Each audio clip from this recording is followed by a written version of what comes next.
ভাবলে সিনমুখ, চেহারাতেও নেই উদ্বেগের ছাপ। বারাসাত থানা চত্বরে মনুয়ার এই ছবি ধরা পড়ল শনিবার।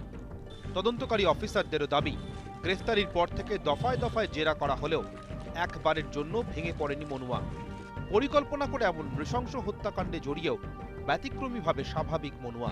বিস্ময়ের ব্যাপার, we are to some extent surprise that মনুয়ার যে ফার্স্ট হ্যান্ড ক্রিমিনাল আছে, ফার্স্ট টাইম যে ক্রাইমের সঙ্গে নিজেকে জড়ালো, এটা ক্ষেত্রে আমাদেরও মনে হচ্ছে যে ও একটু অন্যরকম আছে, এক্সেপশনাল আছে। স্ত্রীর সঙ্গে বিচ্ছেদ চেয়ে আগেই মামলা করেছে প্রেমিক অজিত। মুক্ত হতে অনুপম সিংহের সঙ্গে দাম্পত্যে ইতি টানতে চেয়েছিল মনুয়া। সেই পথে এগোতেই স্বামীকে খুন করতে প্রেমিকের কাছে লাগাতার জোরাজুরি। পথের কাটা অনুপমকে সরিয়ে দ্রুত অজিতের কাছে ফিরতে চেয়েছিল মনুয়া। তদন্তকারী অফিসারদের দাবি, মনুয়ার প্রেমে বিভোর অজিত অনুপমকে সরিয়ে দিতে দ্বিতীয়বার ভাবেনি। ঘটনার পর মনুয়াকে তদন্তকারীদের নজরের আড়ালে রাখতে সব রকম চেষ্টা চালিয়েছিল সে। যে একটা বড় পার্ট ছিল এবং পার্ট অফ দ্য ক্রাইমও, আমি বলবো পার্ট অফ দ্য ক্রাইমও ছিল। অনুপম সিংহ খুনে ব্যবহৃত অস্ত্রের সন্ধান করছে পুলিশ। অপরাধ করেও কিভাবে এত নিরুত্তাপ মনুয়া?